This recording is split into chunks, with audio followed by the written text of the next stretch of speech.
5 రాష్ట్రాల ఎన్నికలు ముగిసే వరకు పెట్రోల్ డీజిల్పై వడ్డన లేదు, పెంపు లేదు. ఎన్నికలు ముగిసిన తర్వాత 2 వారాల్లో దాదాపు 10 రూపాయలు పెట్రోల్ పైన పెరిగింది. ఖచ్చితంగా దీనిలో రాజకీయం ఉంది. అవకాశవాద రాజకీయమా, సామాన్యుడు మోసం చేయటమా, లేకపోతే ముందు చూపు లేకపోవటమా? మోసం చేయడం అనేది పెద్ద మాట, అంత దానికి వెళ్ళను. నేను ఆనాడే ధర పెరగకుండా ప్రభుత్వం పన్నులు తగ్గిస్తుందని చెప్పిన ప్రకటన చేస్తున్నాడే నేను బహిరంగ విమర్శించాను. సార్, ఇది ముందు చూపు లేని పని. ఎందుకంటే ఈ డబ్బు ప్రధానమంత్రి గారి జేబులోంచి రావట్లా, ముఖ్యమంత్రి గారి జేబులోంచి రావట్లా, ఓకే, మన పన్నుల డబ్బుల నుంచి వస్తుంది. ఇలాంటి విషయాల్లో పన్నుల డబ్బుల నుంచి రావాలన్నా లేకపోతే వినియోగదారులే పెట్టవలనా? అరే మీరు సరదాగా ఐస్ క్రీమ్ తినడం కోసం అని చెప్పిన 20 కిలోమీటర్లు ప్రయాణం చేస్తే నేను ఎందుకు కట్టాలండి డబ్బు? పన్ను కట్టేవాడుగా. మీరు వాహనం అనవసరంగా పడితే మీరు కట్టాలి. అప్పుడేమవుతుంది, కొంచెం బాధ్యత తెలుస్తుంది, కొంచెం అనవసరమైనటువంటి ఖర్చు తగ్గిస్తారు, అనవసర వినియోగం తగ్గిస్తారు. వినియోగం చేసేది మీరైతే పన్ను కట్టేవాళ్ళ మీద మొత్తం భారం మోపడం ఏంటి ధర్మం కాదు. నా దృష్టిలో అది పద్ధతి. రెండవది, దేశం సంకటంలో ఉంటే ఓకే, దిగుమతులను తగ్గించి ఆర్థికంగా లోటును తగ్గించి ఆర్థిక వ్యవస్థ బలోపేతంగా ఉండడం చేయాలన్నా తాత్కాలిక రాజకీయ ప్రయోజనం కోసం చెప్పని భారాన్ని మోయవలన? కాబట్టి దీనిలో ఖచ్చితంగా మన దేశంలో ఉన్న రాజకీయం అపరిపక్వ రాజకీయం కాబట్టి ప్రజలను అర్థం చేసుకోకుండా వాళ్ళని మభ్యపెడతారు. మాకు ఓట్లు పోతాయనే భయం వాళ్ళకుండా ఉండొచ్చు. మరి ఆ రాజకీయ కారణాల వల్ల, ఓట్ల కారణాల వల్ల పోస్ట్ పోన్ చేసి ఉండొచ్చు. కొంచెం నిజాయితీ కారణం ఏమన్నా చెప్తే కొందరు వాదన చేస్తున్నారు, తాత్కాలికంగా కావచ్చు, 2-3 వారాల్లో సెటిల్ అయిపోతుంది, నేను మధ్యలో ఇంకా ఆర్భాటం అంతెందుకు, కొంచెం ఆగుదామని కూడా ఉండొచ్చు. నేనైతే ఖచ్చితంగా మొట్టమొదటి రోజునే పెంచుండేవాడిని. ప్రపంచం అంతా పెంచింది. నిజాయితీగా పరిస్థితి అయ్యా, రేపు పొద్దున తగ్గితే అప్పుడు చూద్దాము, కానీ తప్పదు, అనివార్యం అవుతుంది, మన్నించని చెప్పి చేసేవాడిని. కానీ ఈ ప్రస్తుతం ఉన్న రాజకీయంలో నేను అర్థం చేసుకోగలను నా బాధ ఏంటో. సార్, కేంద్ర వైఫల్యాలను కాంగ్రెస్తో పాటు ఇతర విపక్షాల మొత్తం అంతా కూడా లిస్ట్ వేసి మరీ చూపిస్తున్నాయి. అది ప్రజాస్వామ్యంలో హక్కు, విమర్శించే హక్కు ఉన్నది. అవును సార్. కానీ నేను కోరేది ఏంటంటే విమర్శ సహేతుకం కావాలి, వాస్తవాల ఆధారంగా ఉండాలి, జనహితాన్ని దీర్ఘకాలంలో పెంచేదిగా ఉండాలి, ప్రత్యామ్నాయాలను చూపెట్టేదిగా ఉండాలి. ఓకే, ఎడ్డమంటే తెడ్డం అనేది రాజకీయం కాదు. ఖచ్చితంగా ప్రభుత్వంలో వైఫల్యాన్ని ఎండగట్టే బాధ్యత, హక్కు ప్రతిపక్షాలకు ఉంది. చేయకపోతే ప్రజాస్వామ్యం ఎట్లా ఉంటుంది? అవును సార్. కానీ ప్రతిదానికి తిట్టిపోయేటే మన దేశంలో రాజకీయం ఏంటంటే అది బీజేపీ కావచ్చు, కాంగ్రెస్ కావచ్చు. అధికారంలో ఎవరున్నా సరే, కాంగ్రెస్ అధికారం అంటే బీజేపీ ఆ పని చేస్తుంది, రాష్ట్రాల్లో కావచ్చు, జాతీయ స్థాయి కావచ్చు. బీజేపీ అధికారం అంటే కాంగ్రెస్ మరొకళ్ళు ఆ పని చేస్తారు. తిట్టిపోయడం, ప్రతిదానికి నో అంటం తప్ప మంచి చెడు విచక్షణ పూర్తిగా తొలగిపోయింది.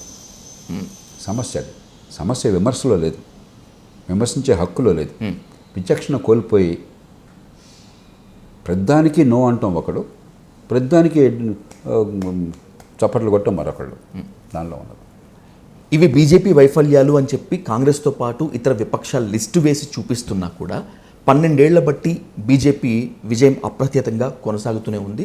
రాజకీయ విశ్లేషకులు చెప్తున్న ప్రకారం ఇంకొక 5 ఏళ్ళు కూడా బీజేపీ ఉంటుందంటున్నారు. సార్, భవిష్యత్తు గురించి మనం ఏం చెప్పలేము సార్. బీజేపీ సక్సెస్ సీక్రెట్ ఏమై ఉంటుంది సార్?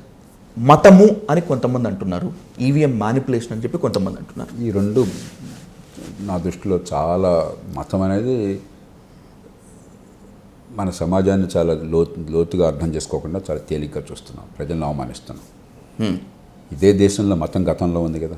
ఓకే, ఎంతకాలం బీజేపీని అధికారంలో రానిలేదు కదా, డిపాజిట్ కూడా పోయినాయి కదా. ఇప్పుడు కూడా బీజేపీని అడపదడప ఓడిస్తున్నారు కదా. గత ఎన్నికల్లో కొన్ని రాష్ట్రాల్లో దెబ్బ తగిలింది కదా. కాబట్టి భారతదేశంలో ప్రజలంతా మతం చూసి ఓటు వేస్తారని చెప్పంటే ఈ ప్రజల్ని, ఈ ప్రజాస్వామ్యాన్ని అవమానిస్తున్నారు. ఓకే, ఈవీఎంలు అంటే అంతకంటే పిచ్చి వాదన ఇంకొకటి లేదు. మీరు గెలిస్తే ఈవీఎంలు బాగున్నాయి, మీరు ఓడిపోతే ఈవీఎంలు బాగోలేదు. అదే ఈవీఎంలు, అదే యంత్రాంగం, అదే ఉద్యోగులు, ఇన్ని లక్షల మంది ఉద్యోగులు సంఘటితంగా కుట్ర బన్నారు. అర్థం ఉందా ఏమన్నా? అసలు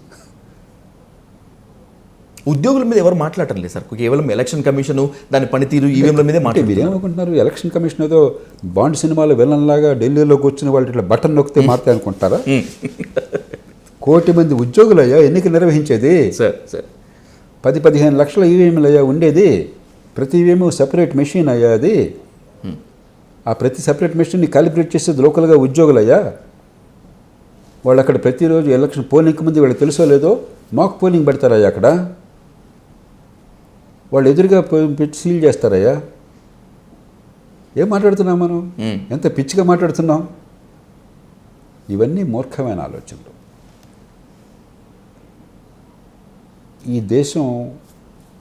దేశంలో యువత, ఈ దేశంలో అన్ని వర్గాల వాళ్ళు ఆర్థిక ప్రగతిని కోరుతున్నారు. సార్, ప్రగతి వేగంగా జరగాలని కోరుకుంటున్నారు. ఆర్థిక ప్రగతి అన్ని వర్గాలకు ప్రయోజనాలు అందించేట్టుగా ఇంక్లూజివ్గా ఉండాలని కోరుకుంటున్నారు. భారతీయ జనతా పార్టీ ఈవేళ ఆర్థిక ప్రగతి అన్న కార్యక్రమాన్ని మొనోపలైజ్ చేసింది. ఎందుకంటే ప్రతిపక్ష పార్టీలు, ప్రధానంగా కాంగ్రెస్ పార్టీ దాన్ని వదిలేసింది, ఆ కాడి వదిలేసింది. ఒకప్పుడు సమగ్రమైనటువంటి సమాజానికి, ఆర్థిక ప్రగతికి చిహ్నంగా నడిచిన కాంగ్రెస్ పార్టీ, ఆర్థిక సంస్కరణలను దేశంలో తీసుకొచ్చిన కాంగ్రెస్ పార్టీ, నరసింహారావు గారి నాయకత్వంలో, మన్మోహన్ సింగ్ గారి నాయకత్వంలో ఇవాళ ఆర్థిక ప్రగతి అక్కర్లేదన్న విచిత్రవాదాన్ని దాదాపుగా తీసుకొచ్చింది. అసలు ఆ మాట మాట్లాడలే, మీరు గమనించారా? అవును సార్, అవును. అంతా సంక్షేమమే, అంతా ఉచితమే. ఆమ్ ఆద్మీ పార్టీని చూసి భయపడిపోయి ఒక తోక ఇప్పుడు తలనాడిస్తోంది. ఒక చిన్న పార్టీ ఆమ్ ఆద్మీ పార్టీ, దాని పట్ల భయంతో ఆమ్ ఆద్మీ పార్టీ ఏ ఎజెండాను ఎత్తుకుందో ఆ ఎజెండాని మరింత విస్తరించిన ఎజెండాగా తయారు చేశారు. ఇప్పుడు ఖచ్చితంగా సంక్షేమం అవసరం. కానీ రెండు విషయాలు గుర్తుంచుకోవాలి. ప్రభుత్వాన్ని ఎన్నుకున్నది మన ఉమ్మడి అవసరాలు తీర్చడం కోసం. పన్నులు కట్టే వాళ్ళం అందరూ, మనకందరికి అవసరమైన అంశాలు ఉన్నాయి, కానీ సొంతంగా చేసుకోలేను. మా ఇంటికి నీళ్లు కావాలా, వీళ్ళకి డబ్బులు ఇస్తాను నేను, కానీ నీళ్లు నేను అందించుకోలేను. నేను ఎంత గొప్పవాడినైనా కూడా.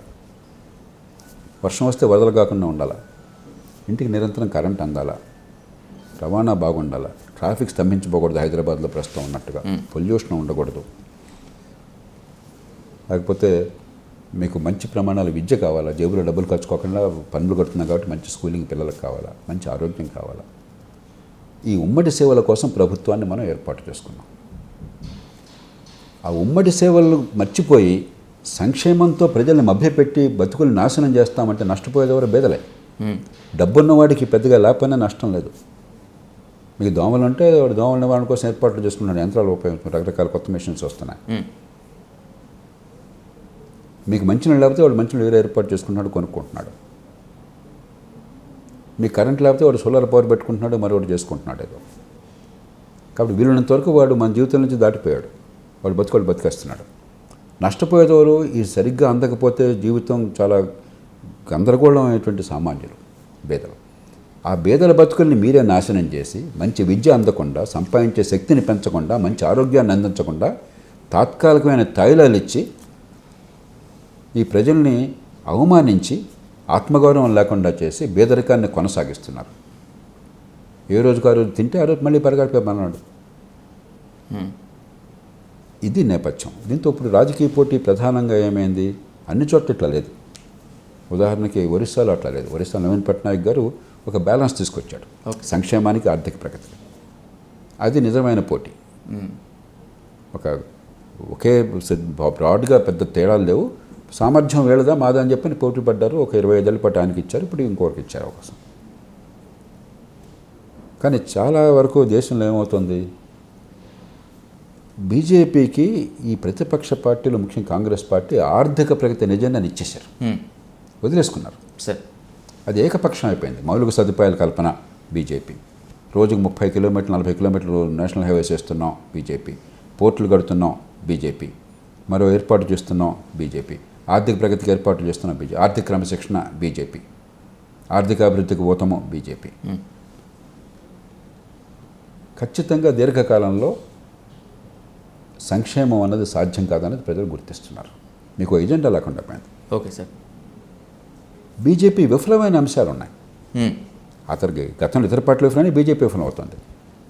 ఆర్థిక ప్రగతి ఫలాలు అందరికీ అందాలంటే మంచి ప్రమాణాల పాఠశాల విద్యతో ప్రారంభించాలి, మంచి నైపుణ్యం కావాలి. కొన్ని ప్రయత్నాలు చేస్తున్నా కూడా ఫలితాలు రాలేదు. ఇది బీజేపీ వల్ల జరిగిందా, గతం జరిగింది ఎవరైనా కాదు, కానీ కష్టం, సమస్య ఉన్నది. మంచి ఆరోగ్యం అందించే ఏర్పాటు ఈ దేశంలో సరిగ్గా ఇప్పటి జరగదు. అధ్వాన్నమైన ఆరోగ్య స్థితి, అలోమాలన ఖర్చులు, చిన్న పట్టణాల అభివృద్ధి లేకుండా ఉంది. అసంఘటిత రంగం 80-90% మంది ఉన్నారు, సంఘటిత రంగంలోకి పంపించలేకపోతున్నాం. ఉద్యోగ భద్రతతో ఉపాధి కల్పించలేకపోతున్నాం ఈ దేశంలో. నగరాలు నరకం అవుతున్నాయి. ఈ ట్రాఫిక్ కానీ మరొకటి కానీ రకరకాలు చూస్తే ఢిల్లీలో పొల్యూషను, బెంగళూరులో traffic jams, Hyderabad 2.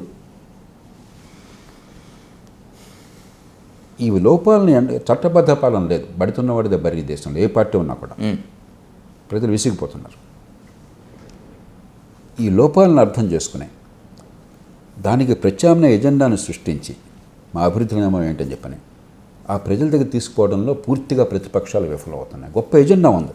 Okay sir. వీళ్ళకి ఎజెండా అర్థం కావట్లేదు, వీళ్ళకి కనిపించట్లా. వీళ్ళకి కనిపించేది అన్నీ ఫ్రీగా ఇస్తాము, లేకపోతే అవతలని బండబూతులు తిట్టిపోస్తాము, లేకపోతే ఈవీఎంల మీద పెడతాము.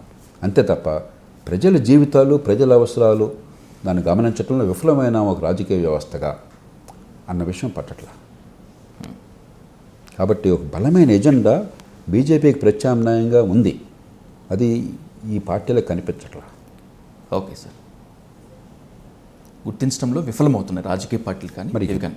గుర్తించక విఫలం అవుతున్నారో, లేకపోతే అలసత్వం వల్ల విఫలం అవుతున్నారో, లేకపోతే తేలిగ్గా ఓటు పొందాలని చెప్పంటే ప్రజలకు అర్థం కాదు, వెరీ జనం వీళ్ళంతా, కాబట్టి వీళ్ళని ఎట్లా ఒకటి అన్నీ ఫ్రీగా ఇస్తానంటేనే ప్రజలు బోల్తా పడతారు అనుకుంటున్నారో అది విషయం నాకు తెలియదు. వాళ్ళ తెలివితేటలు లేవని నేను అనుకోను, పరిజ్ఞానం లేదని నేను అనుకోను, వాళ్ళ సలహా ఇచ్చేవాళ్ళు లేరని నేను అనుకోను. ఇవన్నీ ఉన్న ఎందుకు చేస్తున్నారంటే పరిష్కారం సమాధానం వారు చెప్పాలి, నేను చెప్పలేను. ఎందుకంటే ఆ పార్టీలలో ఉన్న చాలామంది పెద్దలతో నేను మాట్లాడుతూ ఉంటాను సార్. ప్రైవేట్గా వాళ్ళందరూ మనం చెప్పిన మాట చెప్తుంటారు. ఎట్లా జరుగుతుంది సార్ ఇది? అన్నీ ఫ్రీగా ఇస్తుంటే ఎట్లా సార్? చేయాల్సిన పనులు చాలా ఉన్నాయి కదా సార్, దాన్ని ఇంప్రూవ్ చేయడానికి మేము పూనుకోవాలి కదా సార్. పూనుకోండి అంటే మరి మేము చేస్తాం సార్, మా నాయకత్వం ఏంటలేదు సార్ అంటున్నారు వాళ్ళు. Right sir. Thank you so much sir. మళ్ళీ కలుస్తాను సార్. Thank you much.